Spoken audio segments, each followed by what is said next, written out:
Hello students, अपने आज के वीडियो में हम strategies for enhancement in food production chapter के अंतर्गत बात करेंगे फिशरीज और बी कीपिंग के बारे में। बच्चों, मछलियों या अन्य जलीय जीवों को पकड़ने का, उनका प्रसंस्करण करने और उनको बेचने से संबंधित जो इंडस्ट्री होती है उसे मत्स्यिकी या फिशरीज कहते हैं।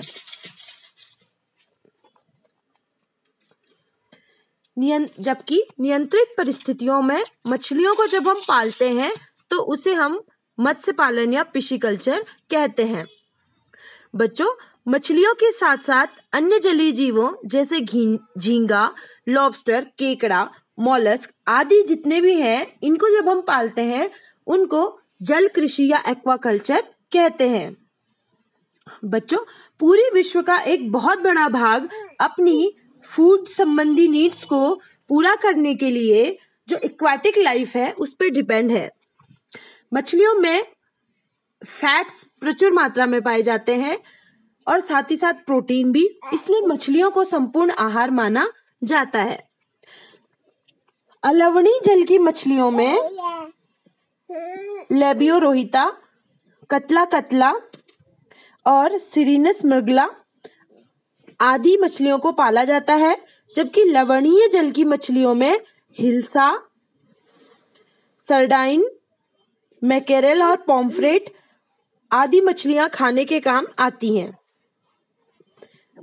मेजर कार्प, जिसमें लेबियोरोहिता, कतला आदि आती हैं, यदि मेजर कार्प को कुछ विदेशी कार्प मछलियों के साथ एक अच्छे से रेशियो में जब पाला जाता है तो उस टेक्निक को कहते हैं कंपोजिट फिश कल्चर। बच्चों, हमारे देश की एक बड़ी आबादी अपनी आजीविका और खाद्य पदार्थों के लिए मत्स्य पालन पर निर्भर है। भारत के कई राज्यों में जल कृषि व मत्स्य पालन को बढ़ावा दिया जाता है। पंजाब, उड़ीसा, वेस्ट बंगाल, केरल, तमिलनाडु आदि राज्यों में चावल के खेतों, तालाबों, नहरों, बांधों व झीलों में मछलियों को पाला जाता है। मत्स्य पालन व जल कृषि के क्षेत्र में नई तकनीकों और विधियों के फलस्वरूप जो हमारी फिशरीज इंडस्ट्री है उसमें काफी सुधार हुआ है। बच्चों, जो नीली क्रांति है वो इसी मत्स्यिकी से संबंधित है और भारत विश्व में मत्स्य पालन के क्षेत्र में चौथा और जल कृषि के क्षेत्र में दूसरा स्थान रखता है। बच्चों, ये देख लीजिए, ये डेयरी फार्म्स है, ये पोल्ट्री फार्म्स और ये देखिए खेत दिख रहे हैं आपको। खेतों के बीच में यहाँ पर फिशरीज की जा रही है। बहुत सारी जो हमारे स्टेट्स हैं उनमें ये किया जाता है, यानी यहाँ भी छोटे छोटे तालाब बनाकर मत्स्य पालन को आजीविका के रूप में हम अपना सकते हैं। बच्चों, अब बात कर लेते हैं मधुमक्खी पालन, बी कीपिंग, जिसे एपीकल्चर भी कहा जाता है।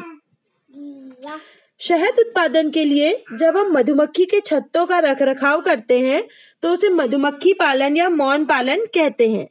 बहुत पुराने समय से मधुमक्खी पालन किया जाता रहा है। बच्चों, पहले जो आर्यंस थे वो मीठे के लिए शहद का उपयोग करते थे, यानी आप समझ सकते हैं कि बहुत प्राचीन समय से ही शहद जो है वो मनुष्यों की बहुत जरूरत है, मतलब एक खास जरूरत है और प्राचीन काल से ही मधुमक्खी पालन किया जाता रहा है।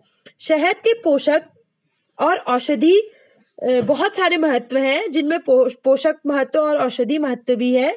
मधुमक्खी पालन से शहद के साथ साथ हमें वैक्स भी प्राप्त होता है, यानी मोम प्राप्त होता है, जिसे बी वैक्स कहते हैं। इस मोम का उपयोग सौंदर्यवर्धक पदार्थ, पॉलिश आदि बनाने में किया जाता है।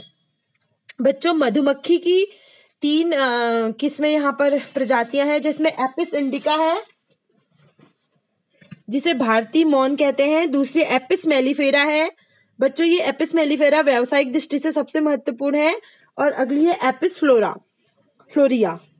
ठीक है बच्चों, मधुमक्खी जो है वो एक सामाजिक कीट माना जाता है, दीमक और चींटियों के समान।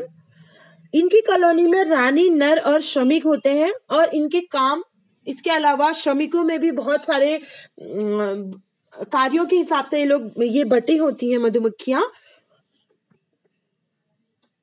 मधुमक्खियों को वृंदन के समय पकड़ा जाता है, यानी जब ये ब्रीडिंग करती हैं उस वक्त इनको पकड़ा जाता है, यानी जब ये फ्री होती हैं उस वक्त इनको पकड़ा जाता है।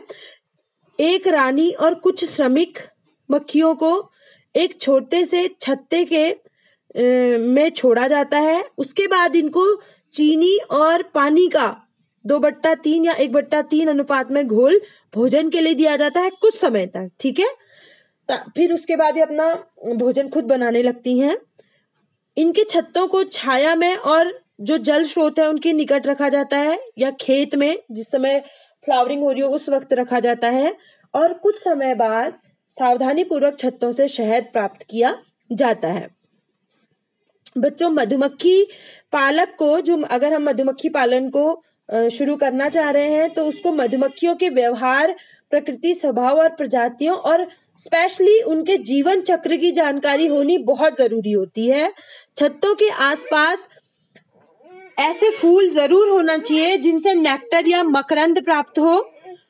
परपरागित फसलों व अन्य पादपों में मधुमक्खियों द्वारा परागण की क्रिया होती है, यानी पॉलिनेशन की क्रिया होती है, जिसके कारण मधुमक्खी पालन वाले क्षेत्र की फसल और शहद दोनों के उत्पादन और गुणवत्ता में वृद्धि होती है। इसका लाभ सूर्यमुखी व सरसों की फसलों तथा सेब और नाशपाती आदि के उद्यानों में अत्यधिक मिलता है। तो बच्चों, आज हमने बात की फिशरीज और एपीकल्चर के ऊपर, यानी मत्स्य पालन और मधुमक्खी पालन के ऊपर। आप इसकी और जानकारी इकट्ठा कीजिएगा। हमारे ट्रेडिशनल घरों में भी मधुमक्खियां पाली जाती हैं, तो आप क्या कर सकते हैं, अपने नियर बाई अगर आपके आसपास किसी ने मधुमक्खी पालन किया हो, अब वहां से जाकर आप जानकारी जुटा सकते हैं और एक बहुत अच्छा प्रोजेक्ट इस पे तैयार कर सकते हैं। मिलते हैं अपने नेक्स्ट वीडियो में।